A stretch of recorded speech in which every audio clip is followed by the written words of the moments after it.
Welcome to the course by Pact Publishing. My name is Liz Staley, and I've been using Clip Studio Paint for about 5 years now.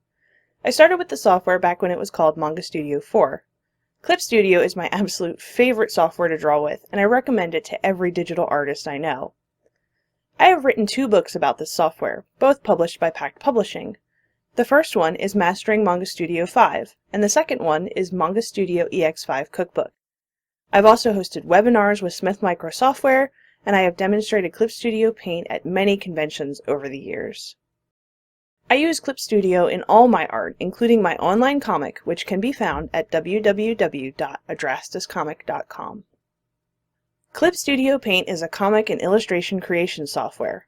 Unlike some graphic software, it has tools specifically for drawing digitally, with a focus on creating comics. Some of these tools include perspective rulers, custom brush creation, comic panel tools, word balloons, and 3D figures integrated directly into the program. You can create any sort of digital art in this program. Though it's made with tools for comic creators, you don't have to just make comics with it.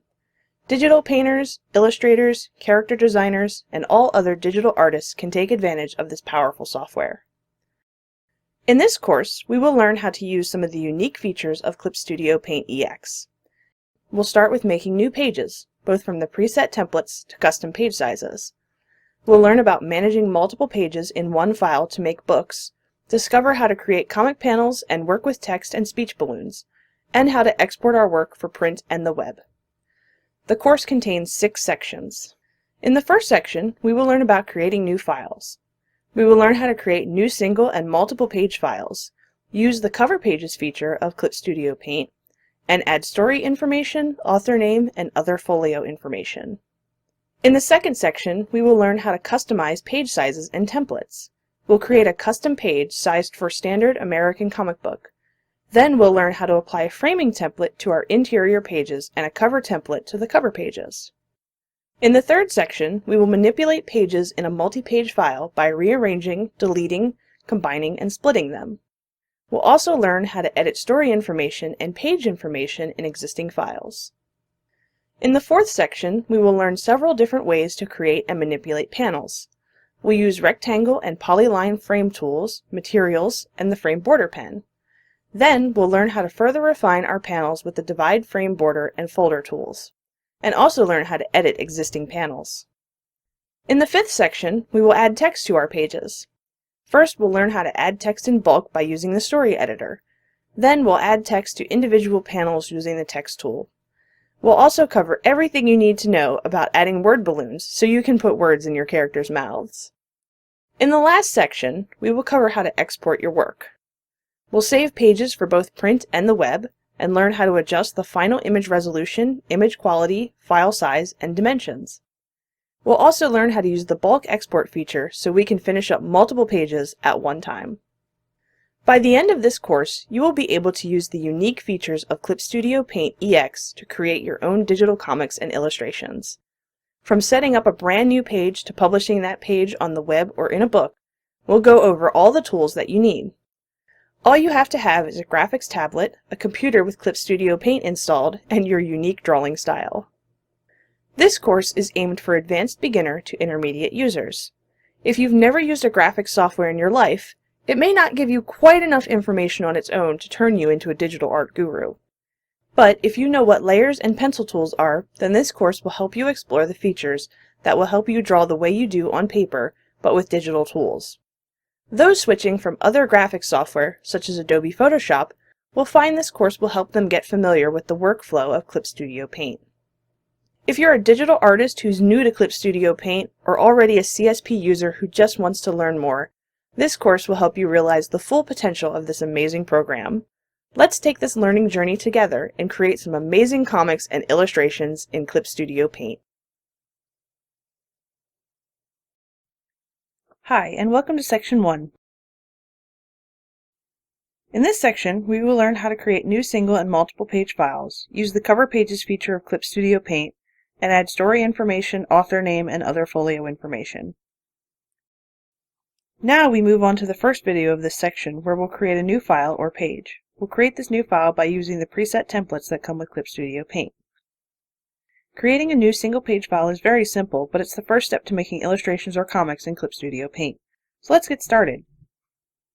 To make a new page, we can either click on the File menu and go down to New, or we can click on the New icon right up here in the command bar. Whichever way you feel most comfortable with is fine, they both do the same thing. Once we've clicked on New, the New dialog box will appear. For this lesson, we're going to use one of the preset page sizes that comes with Clip Studio Paint. At the top of the New dialog box, you will see some buttons labeled Use of Work. These are different categories of preset page sizes that you can filter through by clicking on the icons. For this lesson, let's use one of the presets in the comic category by clicking on the purple icon. Now we can click on the downward pointing arrow next to the preset drop-down box to view the page settings in this category. You'll see that we have lots of standard size sheets of paper in both color and monochrome default settings. Let's choose the A4 color 350 dpi setting and see how it looks. If we look on the left side here under Binding Finish Size, we can see the dimensions of our finished page in millimeters.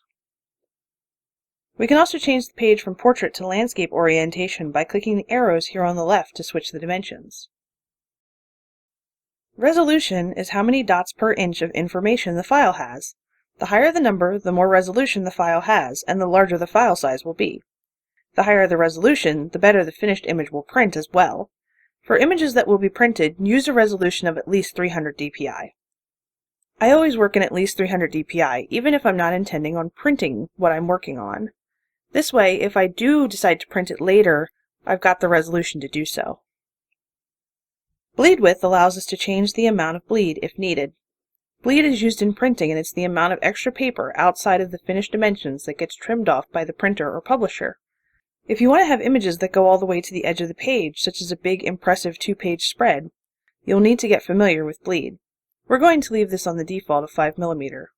Here is where we would change this template to be monochromatic or grayscale instead of color. Monochromatic and grayscale files tend to be smaller in file size than color files. If you're just doing inked lines with no shading, screen tones, or gray shading, you can save memory space by choosing a template in gray or monochrome. If your comic or illustration will be colored, then choose one with color as the basic expression. Now that we know this template is just the way we want it, we can click on the OK button. And here is our new page, exactly to the template we chose earlier. In this video, we learned how to create a new file from a preset template that contains one page. In the next video, we will learn how to create a multiple page file from the same template. In the previous video, we learned how to create a new file from a preset page size. In this video, we're going to see how to create a new multiple page file. We'll use a preset template this time too, but instead of just one page for us to draw on, we'll make many pages all at once. This option is available only in Clip Studio Paint EX, not Clip Studio Paint Pro. If you have Clip Studio Paint Pro, then you will not be able to make multiple page files. Other than this and a limit on animation frames in CSP Pro, EX and Pro are pretty much the same, so the rest of this course will still be relevant to you CSP Pro users. So let's get started. We're going to start just like we did in the previous video and select the same page template. To turn this from a single page to many pages, we need to check the box here next to the multiple pages option. Once we do that, a few other options will appear. Let's take a look at what those are. This first box allows us to set the number of pages that will be in our file. We can choose one of the presets in this menu, or we can click in the box and type in a number manually. Let's say we're making a graphic novel that will be 25 pages. We're going to enter the number 25 here. The Spread Corresponding Pages option allows us to make 2-page spreads out of the entire file, so that every 2 pages will be placed side by side, just the way it would be printed in a book with a left and a right page. If you're going to be drawing a lot of 2-page spreads with art going across both pages, I recommend turning this on.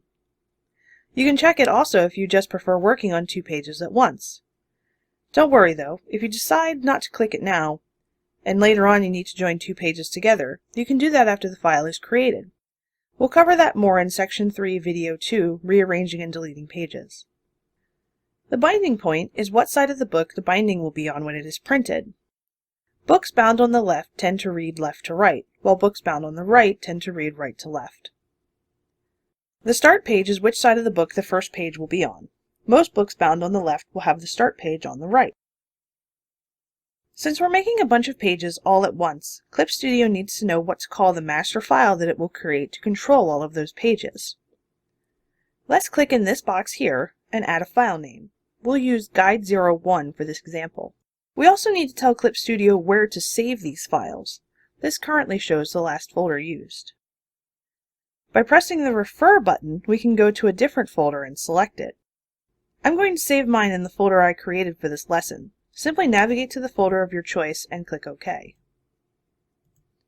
Now we can click OK up here to make our file. Depending on the speed of your system, this may take several minutes.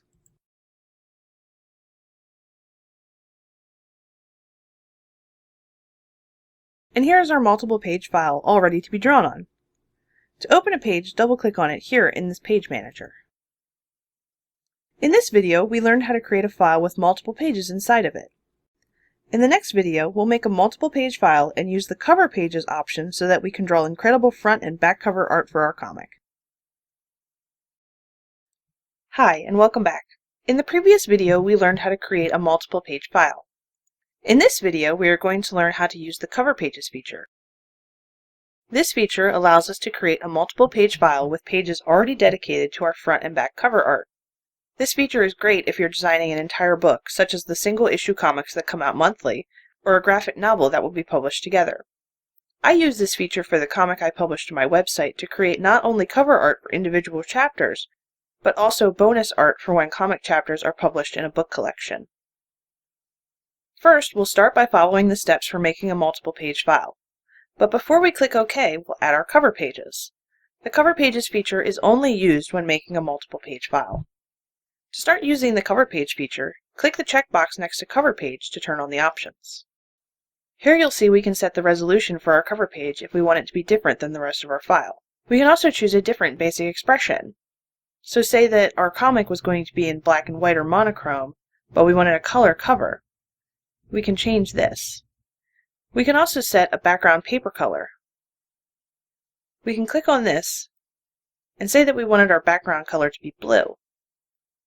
Select blue and then click OK. For our cover page layout, we have two options. We can either have them set as a two-page spread and specify the spine width right here, or we can have them as two individual pages.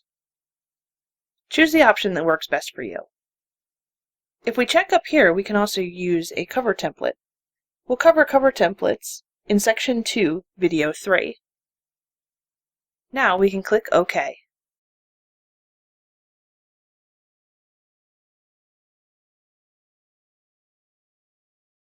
So here you'll see we have our multiple page file with our cover pages. We have a front cover, and the back of that front cover, and a back cover, and the inside of that back cover. We can click on these, and then draw on them. In this video, we have learned how to use the Cover Page feature to create front and back covers for our comic projects. In the next video, we are going to learn how to add author name, story information, and other folio information like page numbers to our files. Hi, welcome to adding story titles, author name, and folio information. In the previous video, we learned how to use the Cover Pages feature while making a new multiple page file. In this video, we are going to learn how to add story titles, author name, page numbers, and other folio and blind folio information to our Clip Studio Paint files. This information will show in the margins of the page or the bleed area. We're going to start just like we did with all the other videos in this section. Story information can be added to a single page or to multiple page files. If it's added to a multiple page file, it will show up at the bottom of every page. To add story information, we move down to the Story Information section of the new dialog box. Here we can add a story name. Let's add a story name to our text box. This drop-down menu will control where the story name shows up on our page. Let's set it to bottom left. Number of stories can be used for how many chapters there are, or how many books, or wherever else you need to use. For this, we're going to keep the number of stories at 1, but we'll leave it checked so that you can see where it shows up on the page. A subtitle is a subtitle for our story name, so let's add a subtitle now. The author name is the person who created the comic, whether it be the artist or the writer or both. Let's add an author name. Just like the drop-down up here, this drop-down controls where the author name will appear. We can also add a page number. All of this information will show up in the bleed section of our page. Let's add a page number. We'll keep it at number 1. But since we already have a bottom left and a bottom right, let's change this to bottom, and it will show up in the center. We can also add folio information. Here we'll tell our folio what number to start on. To turn this page number on, we click the checkbox next to folio. We can select where this will show up, either on the top or the bottom, inside or outside of the page, or centered. And then we can change the format. I'm going to leave this as page 1 of 1. The folio page numbers will show up in the margin of your page and not in the bleed area. We can also set what font will be used from the fonts that are installed in our computer, and the size of the font. A blind folio is a page number that shows up in the margin of the page. These will not be shown if they are printed and bound, because they are in the margins. Let's see how this looks. We're going to click OK. So here we have our page, and I'm going to zoom in on the bottom here. So here you can see, here is our folio page number that we entered. Here is our story title with our chapter, 1 story, and then our subtitle. Here is the page number that we entered at the bottom. Here is the author name. And then down here is our folio number, number 1. In this video, we learned how to add valuable information such as page numbers, story titles, and author names to our pages. In this section, we learned how to create a new file with both single and multiple pages, how to use the Cover Pages feature, and how to add our folio information. In the next section, we will learn how to customize our pages by making new page sizes, making and applying framing templates, and making and applying cover templates. Hi, and welcome to Section 2, Making Custom Page Sizes and Templates. This section is all about customization. In this section, we will make a new page with the dimensions of a standard American comic book page, learn how to apply a framing template to all the pages in our multi-page file, and learn how to apply a cover page template. In this first video, we are going to create a custom-sized page. We'll create a page using the dimensions of a standard-sized American comic book, including a bleed width and inner border. Then we'll save it as a preset so we can use it on later projects. Let's get started. To start this lesson off, we're going to click on the blue icon under Use of Work in the new dialog box. Then we'll select any of the templates from the preset drop-down menu. We're going to customize it, so it doesn't really matter which one. Now, we're going to be making a standard-sized American comic book page. I have the dimensions in inches, so we'll look right here and change the unit drop-down to IN for inches. I'm working off of a template from kablam.com for these dimensions, by the way. So we're going to start down here in a binding finish size. These are the dimensions that our comic will be once it's been printed and the trim has been cut off. According to the template I'm using, the final size will be 6 3/4 inches by 10 1/4 inches. So we'll type those dimensions into the boxes for height and width here. According to the template I'm working off of, the actual live area of a page is 6 1/4 by 9 3/4 inches.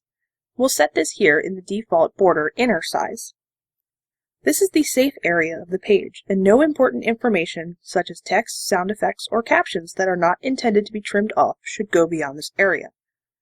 When we start adding frames, the frames will default to this inner border. Let's add the dimensions in these boxes now. Remember we talked about bleed width in the previous section. Our canvas width and height has been changing as we've been inputting new dimensions. It's not at the exact dimensions we want our finished template to be. Let's set the bleed width down a little to 0.15. Now we'll manually change our canvas to 7 inches by 10 1/2 inches. As we discussed in the previous section, we can also change the resolution and the default expression right here. Down here by the default border, we also have an option for X and Y offset. These are for if you need an inner border that is not centered in your page. Say if you want to have a larger margin at the foot of your comic page for page numbering. I hardly use it, but it's nice to have the option if we need it. Now, we want to save this as a preset we can use later, so we'll click here on the save icon. Now, you may get this message stating that the paper size must be set larger than the binding size plus the bleed width. In this case, double check your dimensions and then make the bleed width a little smaller. The program is telling you that it can't make that amount of bleed width because things just aren't adding up. Now we can register this as a preset. First, we'll want to pick a preset name. We can also check boxes for certain items that we want to be included in this preset. Say that we had certain cover page settings or folio settings for an ongoing story and we wanted to use them always with this particular preset. We can check these boxes and then save those options as well.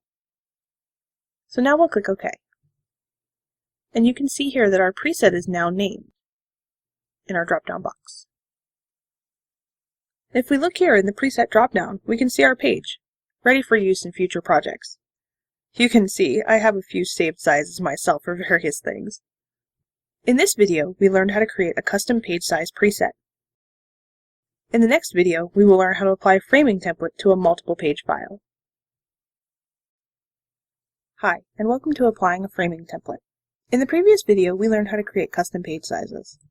In this video, we are going to learn how to speed up our page layout process by using framing templates. Framing templates allow us to apply the same set of comic frames to each page of our file, except for the cover pages if they're used. Let's get started. So we're going to make a new multiple page file, and we're going to put 5 pages in it. Before we click OK though, we're going to choose a framing template to apply to all the pages in our file. You can find the checkbox right here under paper color. Go ahead and check it. Checking the box will bring up our library of templates.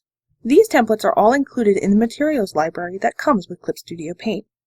You can also create custom framing templates and save them to materials library, a process that we'll cover in the next video. Here is a list of materials we can choose from. Over here on the left, we also have keywords that we can use to narrow down these templates. Let's choose this template, 2 rows, 4 frames, 1. When it's selected, it will be highlighted in blue just like this. Now we'll click OK to confirm our selection. If we change our mind, we can click this button and pick a different template. Now we'll click OK up here to create our file. Here's our finished file. You can see that each page in the file has our chosen template. You can probably imagine already how much time this feature will save you if you create a comic with consistent page layouts, such as a comic strip. In this video, we have learned how to streamline our page creation process by using a framing template. In the next video, we'll learn how to create and apply a cover template. Hi, and welcome to Creating and Applying a Cover Template. In the previous video, we learned how to use framing templates to make our page layout process easier. In this video, we are going to learn how to use templates with the Cover Pages feature of Clip Studio Paint EX. Using a template for your covers can speed up your process by putting repeated elements such as the comic logo or titles onto the cover pages automatically. So let's go ahead and get started. To start off, we'll need a cover layout to save as our template. Most comics you buy in the store have the title of the comic or some sort of logo, and the author and artist names. We can save a template of whatever commonly repeated elements will be on each cover and then apply it to files in Clip Studio. So here I've already made a cover to save to the materials library. Once you get your cover template set up, you want to merge your layers so that your elements are all on one transparent layer. Don't merge them into the paper layer or onto a layer that's filled, unless you want your cover to have that fill cover every time. You can see here that I've merged everything down to one layer that is transparent except for the logo and titles. Make sure before completing this next step that anything you don't want in your final template is hidden. Now click on Edit and then click on Register Layer as Template Material. This is the Material Property window. We have a few things to do before we can save this as a material. First, let's type something descriptive in the material name box.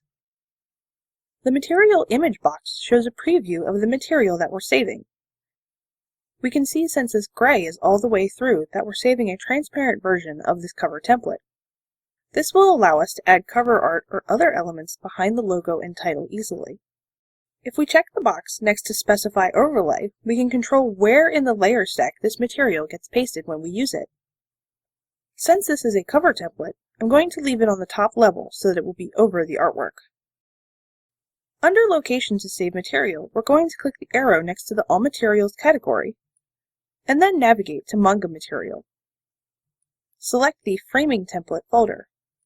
This will allow us to find the material more easily later. I also recommend adding tags to your materials down here in the search tag box. Click the plus button down in the bottom right corner, type your tag name, and hit enter. Repeat until all tags have been entered. I always tag my materials with at least one word, custom. This way I can find any of my own materials easily when I need them from the library. You can use a word unique to you, maybe even your name, so long as you can remember it easily. I use custom because I can remember it and because these are custom materials. Now we can click OK to finish saving this material. Now we're going to apply that template to a cover page.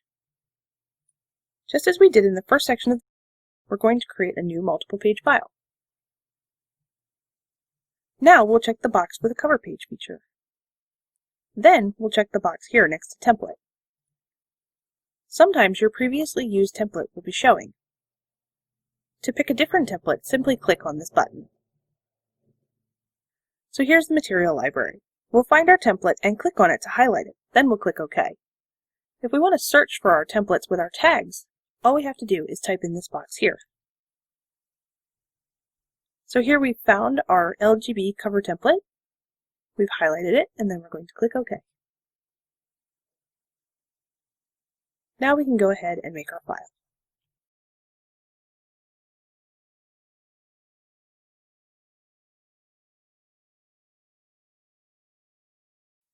So here's our finished file.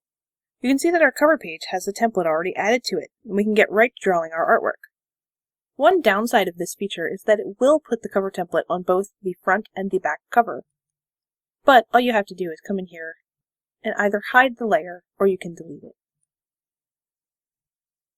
In this section, we have learned how to create custom-sized pages, apply a framing template to the interior pages of our files, and save and apply a cover page template. In the next section, we'll learn about using the features of the Page Manager to rearrange, delete, and merge pages, and how to edit our story information and basic work settings. Hi there, and welcome to Section 3, Using the Page Manager and Editors. In this section, we will learn how to access the Page Manager and change its display position. We'll also learn how to open, rearrange, delete, and combine pages in our multi-page files. Then we'll learn how to edit the page and work information of our files. Now we can move on to the first video of this section, where we'll learn how to access the Page Manager. We'll learn how to open the Page Manager when it's not showing, and we'll learn how to change where in our interface window it displays. Let's get going. So here I've got a multi-page file open. This view here, where you can see all of the pages, is called the Page Manager. To open a page, simply double-click on it with your mouse.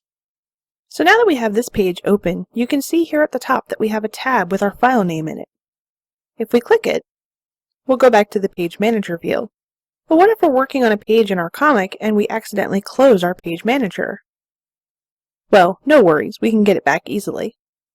Simply come up to the Story menu and click on it, and then go down to Page Manager and click on that.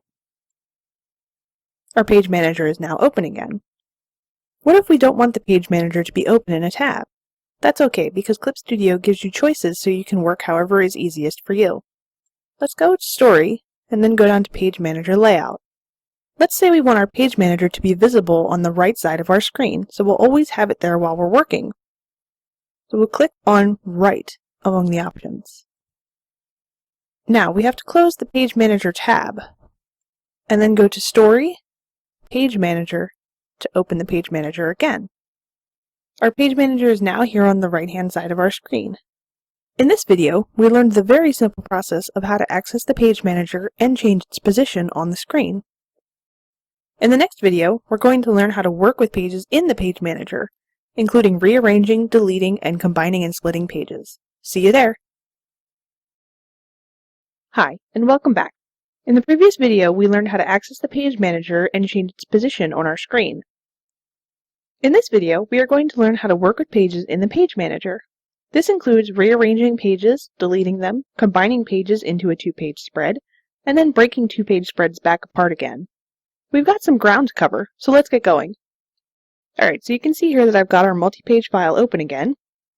I've made the paper color of each page something different so that it's easy to see what's going on in this video. First, let's go over how to rearrange pages. Often I find that a page or an entire scene really needs to be moved within a chapter. Maybe it needs to be closer to the beginning to make the story make sense. Or it needs to be closer to the end. The nice thing about Clip Studio Paint EX is that you can rearrange pages in a multi-page file very easily. To do so, we're going to simply find the page that we want to move and click on it. I think we need page 8 to take the place of page 3. So I'm going to click on it with my mouse, and then click and hold. Drag the page to the new location in the file. You'll see this red line come up. That shows you the new position of the page. Once we get that red line to where we want this page to be, we are going to release the mouse button. There, now you can see that what was page 8 is now page 3, and page 3 is now page 4. To move multiple pages at once, click on the first page in the group to be moved. Then, if the pages you want to move are all in a group, like say these 4 pages here, hold down the Shift button, and then click on the last page. You'll see that now we have 4 pages selected. If the pages aren't all together, you can hold down the Control key, or the Command key if you're on a Mac, on the keyboard and select individual pages. You can see that they're selected because they're highlighted in blue. Now we can drag the pages to their new location, and you can see that now they're in the new order. To delete a page, we can right-click on it on the PC, and then we'll select Delete Page from this menu. You can also delete multiple pages by selecting them just the way we did a minute ago to move multiple pages, and then right-click and select Delete Pages. When using Clip Studio's Cover Pages feature, you may see this error while trying to delete a page. This is because deleting one page will leave an odd number of pages, which can't be done with the Cover Pages feature on. You must delete 2 pages at a time while using cover pages to keep the number of pages even. Alright, so we've been working on our comic, and we've decided that these 2 pages need to be a 2-page spread, and our art will go across both pages.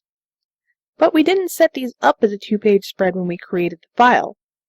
No worries, we can join them together right now. Select the first page or the left page of the spread, and right-click on it. Then select Combine Pages. Now this box is going to come up telling you that it will join these 2 numbered pages together. If the pages are open in Clip Studio Paint already, any unsaved changes are going to be saved. Also, you cannot undo this, as in you can't use Ctrl-Z or Edit Undo to change this once it's done. You can still split the pages, though, if you decide later you don't want this. We also have some other options here where we can align the crop marks and add in a gap for your gutter. You can also tell it to delete any layers without any drawings on them. We're going to click OK once we have these options all set up, and it will combine our pages. So now you can see that these 2 pages are 1 page. We can take these combined pages and break them apart too, if we decide that we didn't want that spread there. So we'll just make sure that our page is selected, right-click, and then click on Split Pages. This is a very similar box from what we saw before, so it's going to tell you which number pages are going to be turned into single pages. It also tells you that if these pages are open and there are unsaved changes, that it will be saved. And again, that you cannot use Ctrl-Z or File Undo to undo this. So we're going to click OK. And now our 1 page is 2 pages again. In this video, we have learned how to manipulate pages using the Page Manager. In the final video of this section, we will learn how to edit the story information and basic work settings of a multi-page file. See you there. Hi, welcome to Editing Basic Page Settings and Basic Work Settings. In this video, we are going to learn how to edit paper sizes and page information of an existing file. In the Creating New File section, we learned how to add story titles and folio information. In the Making Custom Page Sizes and Templates section, we learned how to customize the size of our paper. Now it's time to learn what to do if we need to edit those options for a file we've already created. Let's get started. We'll start with how to adjust the size of a paper for one page. Click on Story at the top of the screen, and then click on Change Basic Page Settings. This will change the paper size for one page, the currently selected page. You can see here that we have all of our paper size settings in this dialog box, including our resolution and basic expression color. We can make edits here by changing the appropriate dimensions and then clicking on OK. Let's make a few changes.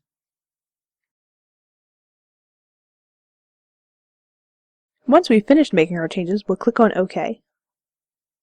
And you can see here that our page size has been changed for this one page.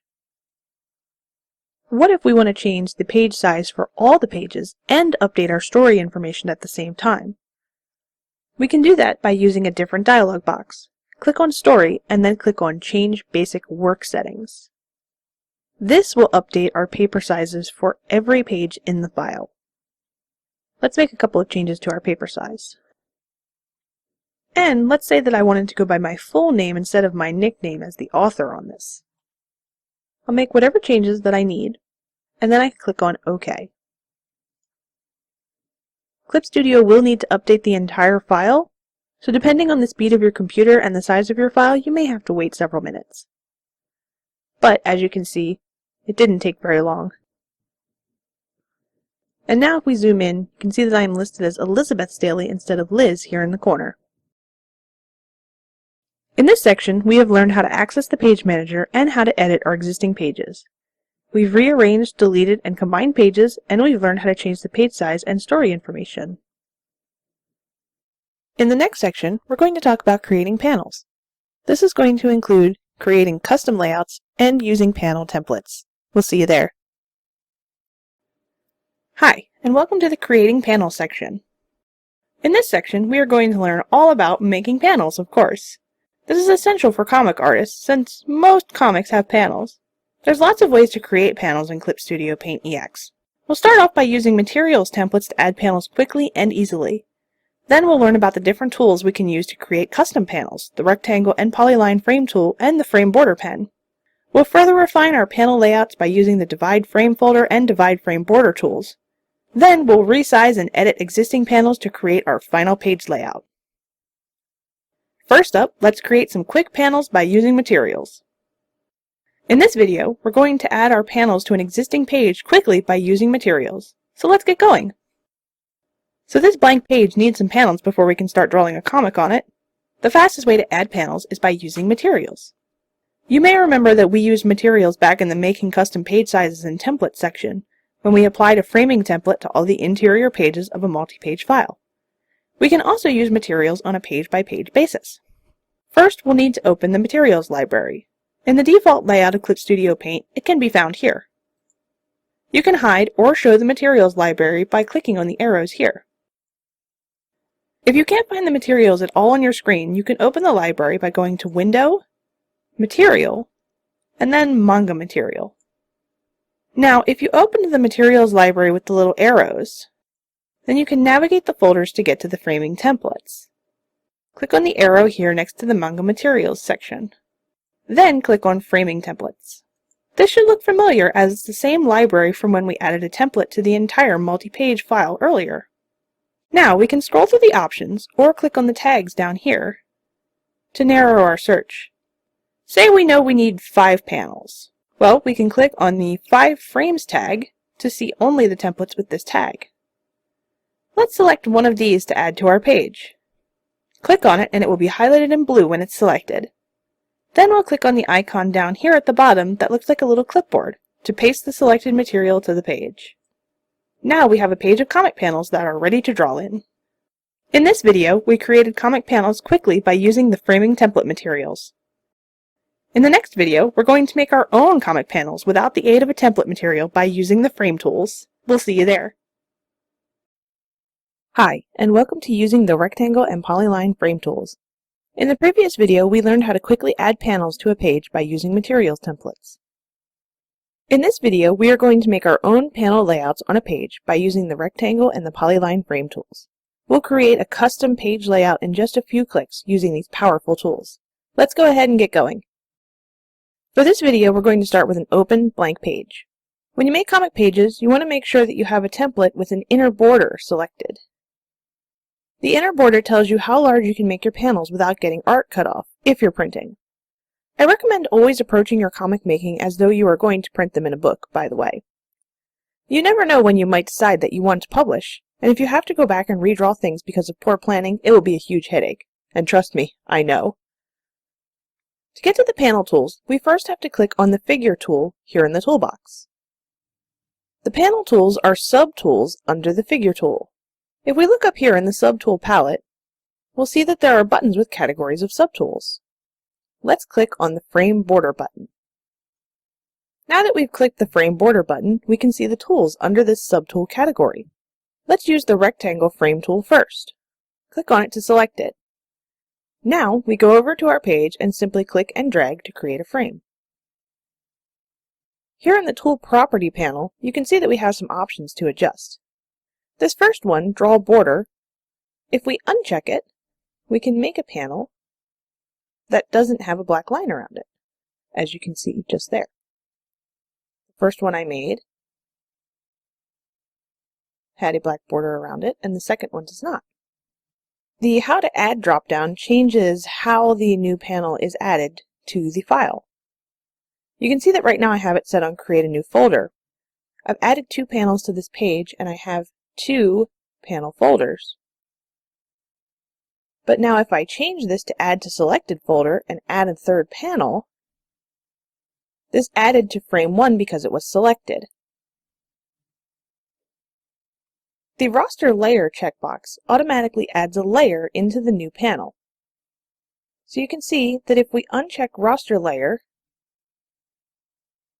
and then we add another, the panels that we added before that had this box checked have an empty layer already inside them ready to draw on.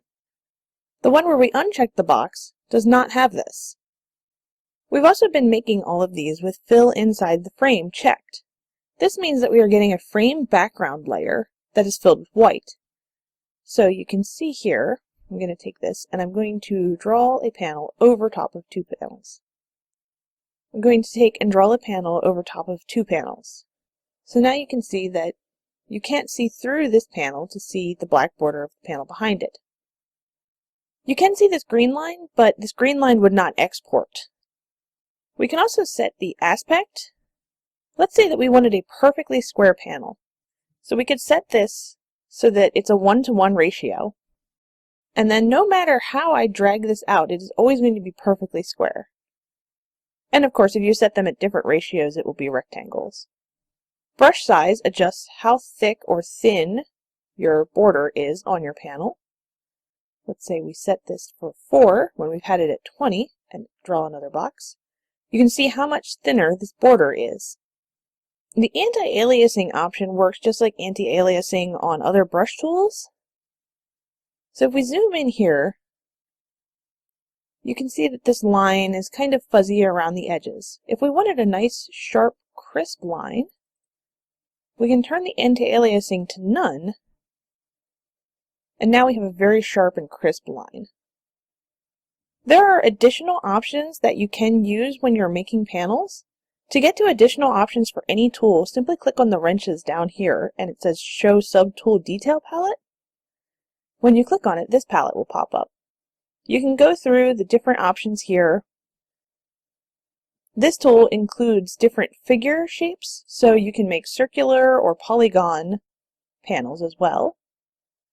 You can also set a rectangle polygon to have round corners if that's what you need. And you can see that our aspect type can also be changed from in here. If you need help with any option, hovering over it will pop up a little help thing down in the bottom of the tools. It'll give you a little description of what this option does. Okay, so now that we've played with the rectangle tool, let's use the polyline tool. I'm going to clean up our canvas a little bit just by deleting some of these layers. The polyline frame tool has a lot of the same options as the rectangle frame tool. The big difference with the polyline frame tool is that it allows us to make even more creative panel layouts. So I'm going to click for my first point and then I'll come over here and click again, click again and again, and you can make pretty much any shape that you want. So let's say I want this. When you get back to the beginning, the crosshairs will have a little circle next to them. That indicates that you are about to make a full loop. Click again to close off the panel. The polyline frame tool can also do curved panel borders. You see here that you have a couple of different options for curved panels. The one that I usually use is the spline. I find that this is the easiest one to control for me. So if I click on spline and I click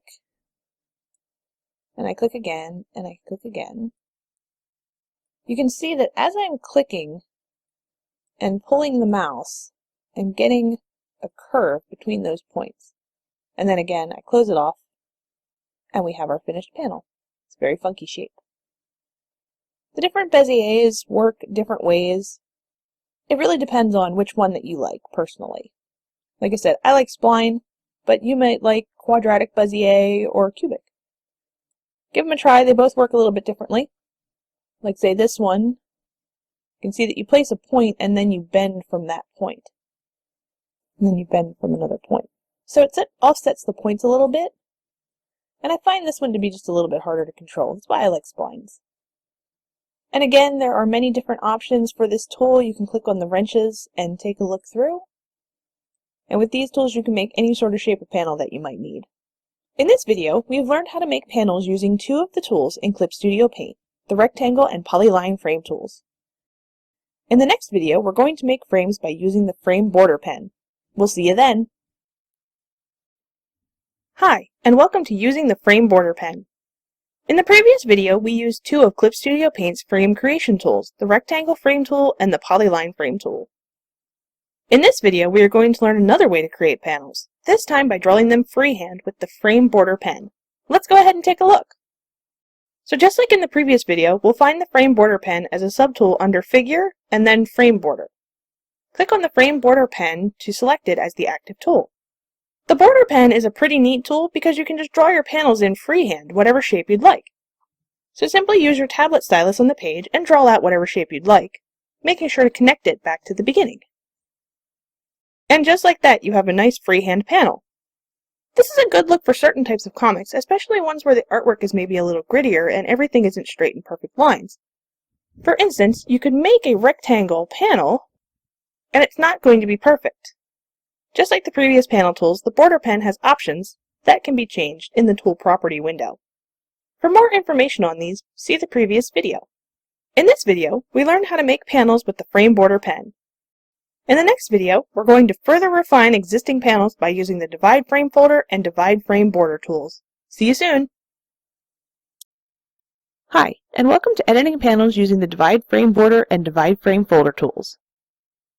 In this video, I'm going to show you my favorite way to make panels by using two tools that are called the Divide Frame Border and Divide Frame Folder.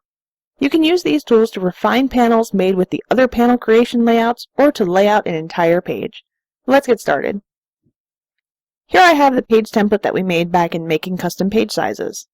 In order to use the tools that we're going to learn about in this video, we need a panel already on this page. So you can see that we're going to have to add one. We'll take the rectangle frame tool and make a big frame around the inner border of the page. Remember, this is the safe area of the page, where all text and important art should be so that it doesn't get cut off during publication. Alternately, you can add a one-frame template material to the page too. To set up the comics I work on, I use the directions from applying a framing template and apply a one-panel template material to all of the interior pages of my chapter. Then I add panels as needed using the technique that we're going to learn in this video. Okay, so now we have our big panel that is the entire size of our inner border. Now we're going to chop it up. Both the Divide Frame Folder and Divide Frame Border tools do pretty much the same thing. The big difference is the end result of what they do. Let me explain. Take a look over here in the Layers palette. Because of the settings when we added our rectangle panel, the panel has its own folder, which you can see here. I like to have panels as folders because of the way that Clip Studio Paint masks the outside of the panel. When I click on the panel folder here, see how the outside of the panel turns purple or blue and the inside is white? This is called a mask. Masks hide things behind them, just like if you put a mask over your face. So as you can see, I'm drawing inside and going out of the panel's borders, but the mask is not showing anything outside of its boundaries. So let's see what the Divide Frame Folder tool does. We'll go back to Figure, make sure we're in the frame border, and click on Divide Frame Folder. Now we'll come over here to our page. Click, hold down your mouse button or your stylus pen, depending on what you're using, and drag. You can see here that we have a set of parallel lines that are changing as I drag around. This will show you the position of your new panel. You can hold down Shift to get straight lines, both at 90 and 45-degree intervals. Once we have our split where we want it, we can release the mouse button or the stylus. Now look here at the layer palette. We now have 2 layer folders, each with its own mask. We can continue making splits, and each one will create a new folder with masks. Now, if we use the Divide Frame Border tool, it works the same way as the folder tool, but the end result is different. For instance, I'll split this panel. And if you look here in the layer palette, you'll see that it didn't create a new folder. As with most other tools in Clip Studio Paint, there are options here in the Tool Property palette that you can use to customize your tools, including dividing by a straight line, dividing by a polyline, which will allow you to cut panels even more. Double-click when you're done to set the split. And you can also divide by splines. The gap option will also set the distance between your panels, so the amount of gutter that you have between them. For additional options, click on the wrenches. In this video, we've learned how to divide panels into smaller ones by using the Divide Frame Border and Divide Frame Folder tools. In the next video, we're going to learn even more ways to customize your panels by resizing and editing existing panels. We'll see you there. Hi, and welcome to Resizing and Editing Existing Panels. In the previous video, we learned how to split panels down with the Divide Frame Folder and Divide Frame Border tools. In this video, we are going to learn how to resize and edit existing panels. We'll even learn how to take a panel's borders off the side of the page to create a bleed. Let's get started. You can see here that we have a page layout with 6 frames. We're going to do some editing to these frames. Now, in order to do that, we are going to need the Operation tool and then the Object subtool. So in order to select one of our panels, all we have to simply do is click on it. Now you can see that we have several control points. The quickest way to move panel borders is to click on the yellow arrows.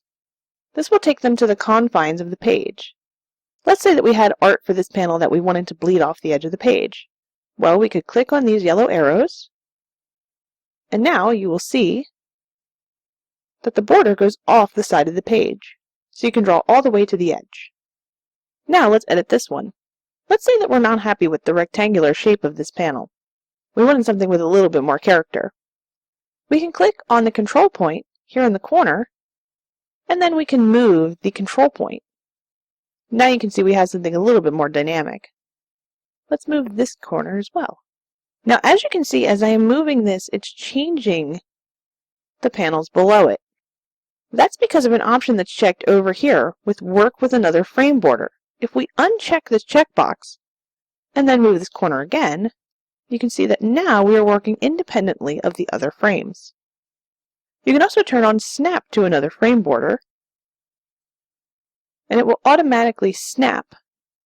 You maybe can't tell, but it's snapping automatically to the frame border over here when I'm moving. Now I'm going to turn both of these off, and let's say that we wanted to make this panel a little bit smaller. What we can do, if we don't want to fool with individual sides, is come out here to the blue circular control points and resize the entire frame. See, we can make it smaller or larger. We can also rotate this frame by coming up here and just holding down your mouse and dragging. Now you see we can offset this, make our panel layout a little bit more dynamic. And that is just how easy it is to customize your panel layouts. We've now come to the end of this section on creating panels. First, we created panels quickly using the material templates. Then we made our own panel layouts with the rectangle and polyline frame tools.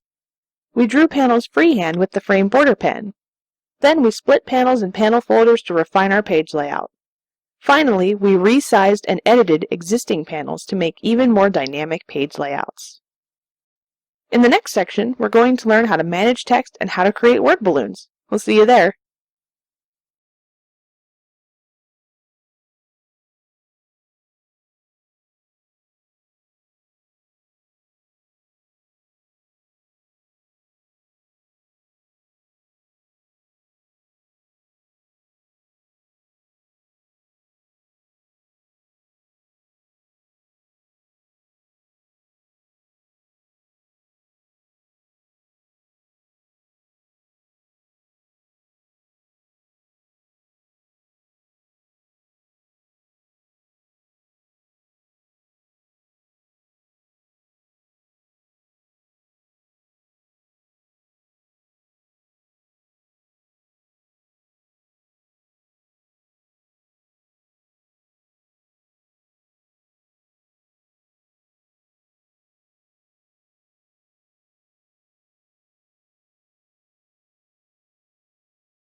Hi, and welcome to adding text using the text tool. In the previous video, we learned how to add the bulk of the text from our script into our comic file, all from just one screen by using the story editor. In this video, we're going to use text on a smaller scale by using the text tool. We will also use the text tool to set font style, size, color, and other options. So let's go ahead and get started. So of course, to add text to a page, or a panel on a page, we'll need a page open. I've chosen a page with panels so I can show you how to add text to different panels on the same page. So first we have to select our text tool, which can be found as a subtool under the text option in the toolbar. Click on text, and then in the subtool menu, click on the text tool. To use the text tool, we simply click with the mouse where we want. When we click inside of a panel, the text will be added inside of that panel's folder, if applicable. This tool works just like text tools in other software. It's very simple to add text this way. Once we have our text typed out, we can manipulate it. By the way, here's a quick tip for you. You know how in some comics you'll see word balloons that are joined together? It'll be the same character speaking, but the word balloons are joined together and the outline between them is erased. You can do that in Clip Studio Paint, but you have to set up your text correctly first. So I'm going to show you how to do that now. Let's say that this sentence here being said by our character we wanted to have followed up, and we wanted that to be in a different word balloon but have it joined together. What we'll do is get the text tool close enough that we see a little plus sign next to our icon. Then we'll click. Now you can see we have a larger box around here, and as we type, so now these two boxes are joined. And I'll show you how to use word balloons at the end of this section. So this tool works just like text tools in other software. It's very simple to add text this way. Once we have our text typed out, we can manipulate it. So let's change some of the options on this text now. First, we'll use the mouse to select the text. You can also use Control and A or Command and A if you're on a Mac. Alright, so first up, let's change the font face. You can see over here in our tool property that we have font. And we have a drop-down menu of all the different fonts that will be installed in your computer. So depending on what fonts you have installed, your list will of course be different. I'm going to select a different font. And you can see that it changed right there. We can also change the size here, either by clicking on the arrow, dragging with this slider to make it smaller or larger, or alternately, you can also come over here and grab the handles on the text and drag. And as you drag, you'll see that the size over here is changed as well. We can also make the text bold, or italic, or we can underline it, or we can do a strike through. The justify options are just like justify options in other programs. We can either have a left alignment, center alignment, or a right alignment. For line space, I'll show you what that does. Line space is the amount of space between our lines of text. So as you can see, as I'm putting this down into the negatives, the text is getting closer together. If I put it up into the positives, the text is getting further apart. You can also change the text direction. We talked about this very briefly in the previous video. We can either have horizontal or vertical text. And you can also turn the anti-aliasing on or off. And of course, if you want additional options and more control over your text, you can click on the wrenches down here in the bottom of the tool property. It's this little icon right here. And in here we've got all sorts of things, the horizontal ratio, space between words, character spacing. So this will allow you to manipulate your text even more. For most people making comics though, these options are probably sufficient. So in this video, we learned how to add text with the text tool and then manipulate the font, size, and other options. In the next video, we're going to learn how to use search and replace options to quickly edit already added text. We'll see you there. Welcome back. This is searching and replacing text. In the previous video, we used the text tool to put words on a page. In this video, we are going to learn how to use the search and replacement function to find and edit words and phrases quickly and easily. So let's get started. We'll need an open file with text added to it. You'll also need the story editor open in order to use this function. So first we'll click on Story, go down to Edit Text, and then click on Search and Replacement. This dialog box will appear. The search string box is where we can enter a word or phrase we want to search for. For instance, I've decided in this chapter that I want the word story to be replaced with article. So if I just want to find the next instance of this word, I can click on Search. And here you can see it's highlighted. Replacement string is where we will put the word that we want to replace this word or phrase with. Now we can search the text for this replacement word, and we'll see that it was not found because story is being used instead.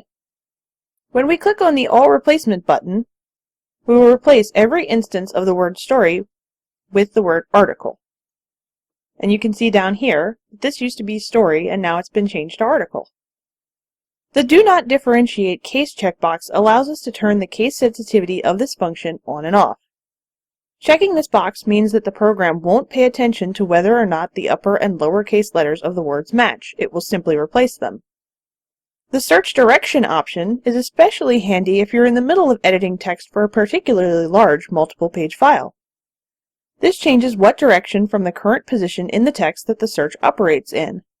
So if you're in the middle of the text and set it for forward, it will search from the middle to the end.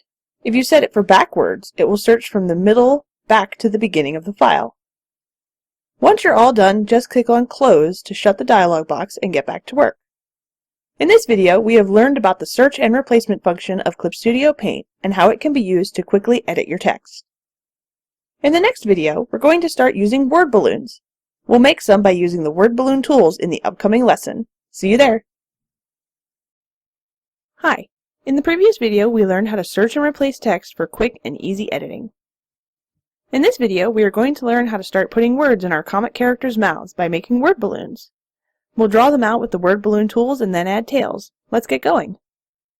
Let's start out with some text that we'd like to have a character saying. We need to add a balloon around the text to contain it, and then add a tail to the balloon to show which character is speaking. We'll begin with the balloon itself. The balloon tools are a subtool of the text tool. So you'll find them right here with the tools we've already been using for this lesson. First up, let's use the ellipse balloon. Click on it in the subtools. Now as you can see, as with most tools, you have several options. Here you can set the line color to either be your main color, which is down here, your subcolor, which is the background color, or set it to be a user color, which in this case is defaulted to black. You can also set the fill color, again either for the main color, the subcolor, or a user color. We can change the how to add, so we can either add it to the selected layer, which means that it will be grouped with the text, or we can create a new layer if we want to make the word balloon on its own. We can turn toning on and off to create a layer with a dot tone. We can also set the figure here. We can do rectangle balloons, we can do ellipses, and we can even do specialty polygons. For these balloons, I think we'll just make ellipses. Brush size controls how thick the outline on your balloon is. I think we'll make it a little bit thinner. Let's set it to 5.0. To make a balloon with this tool, all we have to do is click and then drag out our shape. It's just that easy. Here we also have a curve balloon tool. We'll go down to this next layer folder in order to add balloons to this text. The curve balloon has some of the same options as our ellipse balloon does, and it also has an option for how to make our curves. We can do a straight line, and all I'm doing is clicking out points, dragging, clicking another point, dragging, until I get all the way around to the beginning. This is an easy way to make balloons that look like people are shouting. That one's kind of messy though. You can also do curves with splines or different Beziers. Let's zoom in a little.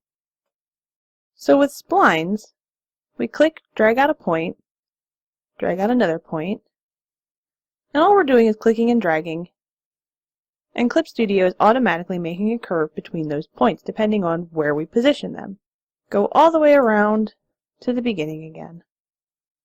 And you can see when I reach the beginning, there is a little circle by my cursor. Click again, and our balloon is created. We also have a balloon pen tool, which allows you to draw balloons freehand. So for instance, now I have a balloon that I drew freehand, and you can go in with your object tool, which is under the operation tool, and click on your balloon, and then you can edit the points to smooth it out. Certain comics look great with hand-drawn balloons. Remember back in adding text to individual pages with the text tool, when I gave you the tip about how to join word balloons together? As you can see, when I set the text for this panel, I made it so that these two text boxes are joined. You can see that there is a large box around both of them. And if I move one text box, the box moves. I'm going to show you how this works. I'm going to grab the ellipse balloon, and I'll draw a balloon around this word, and then I'll draw a balloon around this word. Now if I grab my object tool again, you can see that they're not joined, but that's because they're not touching each other. Clicking on the box around the letters allows you to reposition the text inside of the bubble. Clicking on the balloon itself allows you to reposition, rotate, and do all sorts of transformations to the actual balloon. So now you can see, if we drag this over here, the more we overlap, the more of the outline disappears. Now these are joined together. And if I reposition it again, you can also leave a little space between them and have them join with the tails, which I'll show you in just a minute, because now we need tails for these balloons. So we'll select our text tool again, and you can see here that we have balloon tail and a thought balloon tail. Let's click on the balloon tail. So we have a couple of options here. We have a how to bend, which has 3 options. Straight line will give you just a straight balloon tail. Polyline allows you to make a jagged tail or a bunch of straight lines connected together. And spline will allow you to make a curved tail. I'll show you how these work. You can adjust the width of tail to control how large or how skinny your tail is. So let's use the straight line to connect these 2 word balloons together. I will click in this tail. I'll click in this balloon and then drag. And you can see that where I drag my cursor, I have my tail following. And you want to click inside the balloon so that you get a clean transition. Now when I have my tail positioned how I want it, I'll just let go of the mouse. And you can see that now we have this joined together with a little tail. Let's use the polyline tail. So again, I click inside of this word balloon. I drag out. I click again. Click again. Click again. And when you're finished making your tail, simply double click. This is great for things like broadcasts or words coming out of speakers, is usually what these are used for. We'll go up to this other panel to show you how to use the curve. So we'll set our how to bend for spline. And this time we'll click in our balloon and hold our mouse down. We'll click again at the middle of our curve. And then when we finish our curve, we'll double click. Now, if you need a thought balloon, you can click on the thought balloon tail. This has the same options as the balloon tail tool, as you'll see. But when we use it, we get a series of dots for a tail that usually indicate thought. And as you can see, they're very easy to use. It's nice to just have a couple of clicks and you have your balloon tails. Any of these elements can be adjusted by using the object tool and dragging around the points. So you can manipulate these balloons to make them exactly how you want them. In this video, we've learned how to use tools to make word balloons and add tails to them. In the next video, we're going to use the materials library to quickly create some word balloons. See you next time! Hi, and welcome to Using Materials to Create Word Balloons. In the previous video, we made word balloons using the word balloon tools. In this video, we're going to learn how to use the word balloon materials that are included with Clip Studio Paint. You can also save your own word balloons to the materials library. So let's go ahead and get started. We'll start off with our open file, and as you can see, we have some text here that we'd like to have a word balloon around. If you remember when we added a material back in Quick Panel Creation using material templates in the previous section, this is basically the same process. We'll open the materials library, either by clicking on the arrows here to expand it, or go to Window, Material, Material Basic. Once we're in the materials library, we need to open the Manga Materials folder by clicking the arrow next to the folder. This will expand the folder. Then we do the same for the balloon category. Now that we have the balloon folder open, we can see we have 3 different options. To see all the materials filed under the balloon folder, click on the word balloon, and once it's selected, you will be shown all the balloon materials. You can also narrow down the options by clicking on one of the subfolders. The text I want to add a balloon to is shouting, so I'm looking for a spiked balloon to convey that the words in the balloon are being said loudly. Let's check in the dialogue category to see if anything fits the bill. If we scroll down, we can select one of these thorn balloons. They'll do nicely. Let's select Thorn 02. Once it's highlighted, we can click the icon at the bottom that looks like a small clipboard to paste it onto our page. Now I'll close the materials library to give us more room to work. You may have to select the layer of the new material and pull it down in the Layers palette to make the balloon appear beneath the text. Now we can use the Object tool, just as we did in the previous video, to resize and move our word balloon. If you'd like to rotate the word balloon, simply come up to the blue dot, click on your mouse and hold. If you want to make your own word balloons and save them to the materials library, first make your balloon. I recommend making them on a canvas that is at least 300 dpi so they will print well. You'll see here that I have made this balloon and it's on a transparent canvas with just the outline and the fill of the balloon opaque. To save this balloon to the materials library, we'll go to Edit, then Register Image as Material. So here we'll give our material a name. Here in the material image we can see a preview, and as you can see, since we made it on this transparent canvas, we don't have any white box around it. For paste operation, we're going to check the box next to Scale Up and Down, because we'll want to be able to adjust this balloon to where we want it. For this one, we'll leave on Adjust After Pasting. This will allow us to manually adjust it after we paste every time. We'll leave the tiling alone for now because we're not making a repeating pattern. Then we'll specify the overlay. Check the box, and then we'll drag it down to Balloon/Text. This will control where in our layer stack this balloon pastes. Now we need to select a location for our material. Click on the arrow next to All Materials, then the arrow next to Manga Material, then the arrow next to Balloon. Let's save this in the Dialog folder. We'll click on it to select it. And now, of course, everyone knows that I love my custom search tags. Click on the Add icon down here and type in a search tag.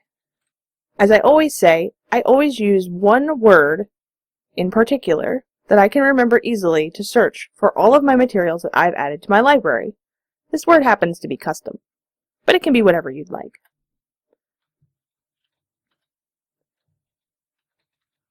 Now that we have our tags added, we can click on OK. We open our materials library, we'll see our new word balloon, and now it's ready for us to use on other pages. We've come to the end of this section, and we've really covered a lot of ground. First, we added text to our comic pages, both with the story editor and with the text tools. Then we learned how to edit that text quickly using search and replace features. Then we created word balloons using the tools and the materials library as well. In the next section, we're going to prep our files to show them off to the world. It's time to move on to exporting your work, where we'll prepare our pages for display on the web or in print. See you there! Hi, welcome to the Exporting Your Work section. In this section, we're going to learn how to take our Clip Studio Paint files and get them ready for print or for display on the web. We'll also learn how to adjust things like file dimensions and image quality while exporting, and how to use the batch export option to handle multi-page file exporting with ease. First up, we'll talk about exporting your pages for print.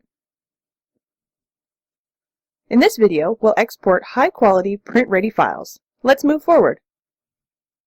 Here I have a finished comic page that is ready to be printed. Remember, before you go exporting pages, that you want to research your print shop to see what resolution and file formats they accept. If you are using a local printer, then someone at the shop should be able to help you. Online printers will have a page of guidelines for printing. Sending a batch of JPEG files to a printer that only accepts PNG files will waste time and cause headaches all around. So first we'll click on the File menu. Now, a difference between the old Manga Studio 5 and Clip Studio Paint is that now, if you want to save the file in a different file format but retain the layers, you must use the Save Duplicate option. This option will keep your layer information and allow you to open the file in other graphics programs. We're going to export this, however, so we'll go down to Export Single Layer. Next, we'll choose the file format. For this video, let's choose the Photoshop document option. Click on it, and we'll be prompted to name our file and choose where to save it. Click Save, and the PSD export settings will appear. Let's run down through the options. The Preview Rendering Result on Output checkbox allows us to preview any changes we make after we hit the OK button in this screen and make any final changes. I recommend checking this box if you'll be resizing the image or changing the DPI and quality. We'll use it much more in the next video. For now, we're just going to leave it unchecked. The next set of checkboxes allows us to choose what should be output to our final image. Say we need to send a file with the crop marks intact. We could check the box next to crop marks. Output range allows us to control how much of the page outside or between the crop marks gets output. If you don't need the extra space on the outside of the image in the output file, then choose inside of crop mark. In this case, we'll leave it on full page. The expression color drop-down box allows us to choose what color mode our output image will be saved as. This is the only place in Clip Studio Paint currently where CMYK is an option. So when working on color images, export to CMYK for the best color prints. Output size we'll cover in much more detail in the next video, so we'll leave it on 100% and change nothing on this file. The final options on this screen give us control on how Clip Studio manages the layers of an image when it scales. We'll talk more about it in the next video too. Click on OK to complete the export. In this video, we've learned how to complete an export of a full-size, high-resolution image that is ready for print. In the next video, we'll learn how to scale an image during export and change the image quality. See you there! Hi, and welcome back to our section on exporting your work. In the previous video, we learned how to export a high-quality, full-resolution file that is suitable for printing. In this video, we're going to learn how to adjust the image quality and the dimensions of the exported file. This is a useful thing to know, especially if you draw comics at 600 dpi and your printer only accepts 300 dpi files. It's a pretty easy process, so let's jump right in. We're starting this video out just the same as the previous one. We've already decided that we're going to export as a PSD, just like the last lesson. Now, let's take a closer look at the output size section. We have 3 different radio buttons. One for scaling from the original, one to specify the output size, and one to specify resolution. Let's go over each one. The scale ratio from original data allows us to control the percentage, up or down, that the exported file will be resized from the original drawing. So if we set this for 50%, either by typing the number into the box here, or using the up and down arrows, and then exported, the final image would be half the dimensions of the original. If we set it for 200%, then the final output would be twice the size of the original. Specify output size allows us to export at specific dimensions. We can choose the dimension type from the drop-down here. We can even choose pixel dimensions, which is very useful when outputting for the web. But say we wanted to output this file at 5 inches wide. We would choose IN for inches and then type 5 in the width. Specify resolution allows us to choose what resolution this file will be output at.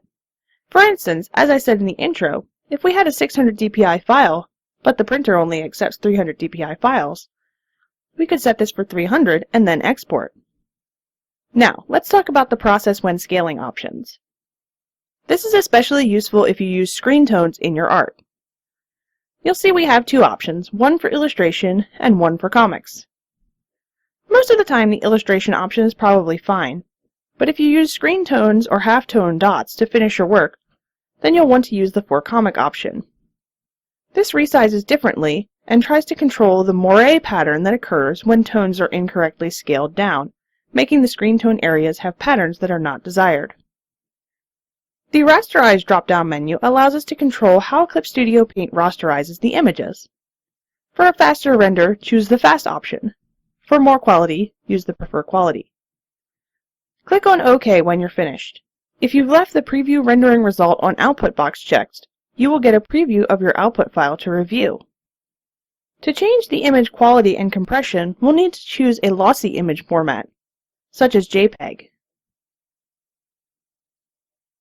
Here in the JPEG export settings, we see that we have a new option called Quality. I'm going to leave it at 100 for now, and leave the preview box checked so I can show you on the next screen more clearly what the quality option does. I'm also going to change this to a 50% output size. Here we have a preview of the 100 quality image output. I've zoomed in using the magnifying glass to get close to one of the lines. So as you can see, we still have the quality option here in this window. With the quality at 100, CSP will export this image with the least amount of compression, making the file size quite large. But if we change the quality to a lower number, let's say 50, we can see how the file size changes to something much smaller. But look at what happens to the quality of the image. Everything is jagged and we have discolored pixels all over. Let's change the quality to 80 instead and see what happens. This is a much more acceptable quality of image, though the file size is still quite large. Since it's black and white, we could probably set it even lower, perhaps to 70, and still get a fairly good looking image. When we're ready to complete the export, we can just click on OK. In this video, we have learned how to adjust file options on an image as we export it. In the next video, we're going to talk about exporting files for the web. See you there. Hi, welcome to Exporting for the Web. In the previous video, we learned how to adjust our image quality and image dimensions.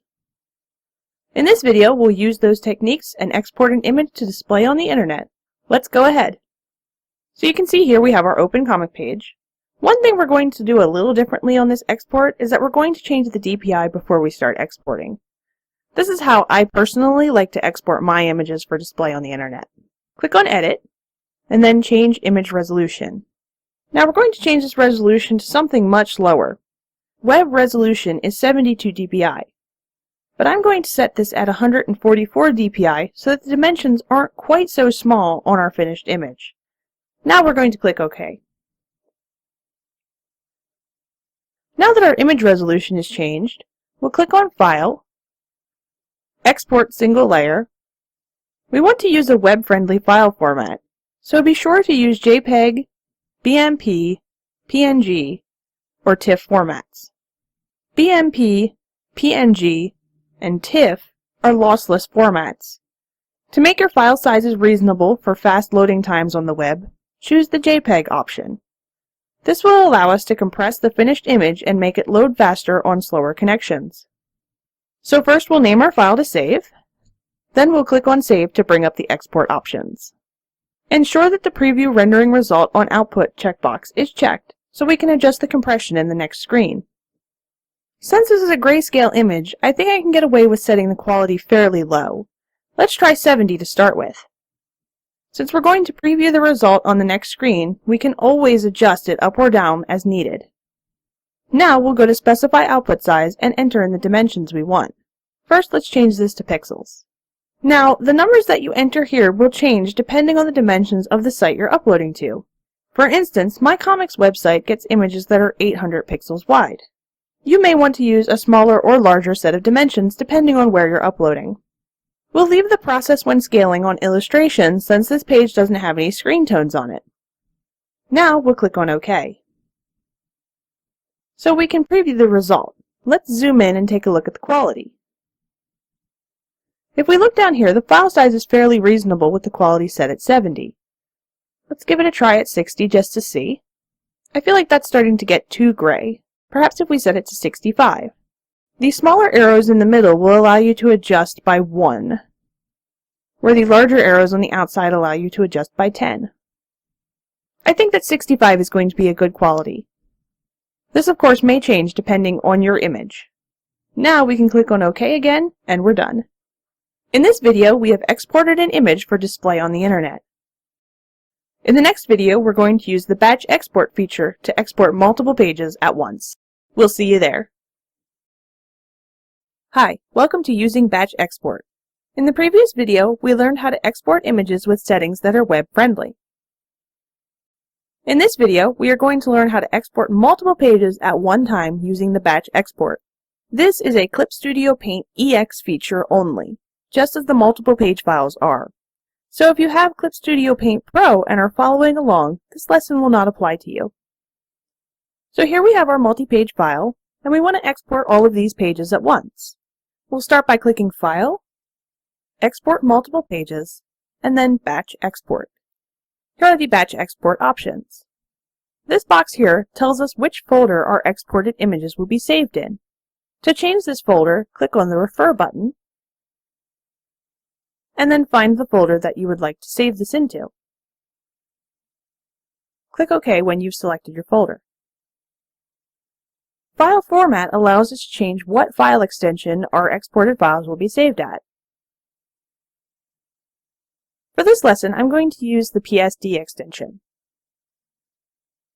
This checkbox combines the image, meaning that it will save in one single layer. Turning this checkbox on will take all the text in the file and write it into a separate file. We can name our exported file here. Simply type in whatever you'd like the files to be named at. So now we can select the page range. We have the choice for all, which will export all pages in the multi-page file. We can also select to only export the cover page, including only the front cover page, only the back cover page, both the cover pages, or all the cover pages. Only main text will allow us to control which pages in the interior of the comic become exported. So for instance, if we only wanted to export to page 9, we could type in 9 here. The Export Spread Separately checkbox will export both sides of a 2-page spread into their own file. Otherwise, they will be exported as one image. Once we're ready, we can click on OK. And now we see our export setting box that we are already familiar with. We can change our output size, change our expression colors, change what is output in the image, and then click on OK when we're finished. You will see this box once you click on OK. This tells you that Clip Studio is working on your exports. Depending on the speed of your computer and how many pages you are exporting, this may take several minutes. In this section, we have learned about exporting our work. We exported images for both printing and the internet. We also learned how to adjust the image options to change image dimensions and file size. Then we exported multiple pages at once. We've now come to the end of this course. I hope that you enjoyed it and that you learned a lot.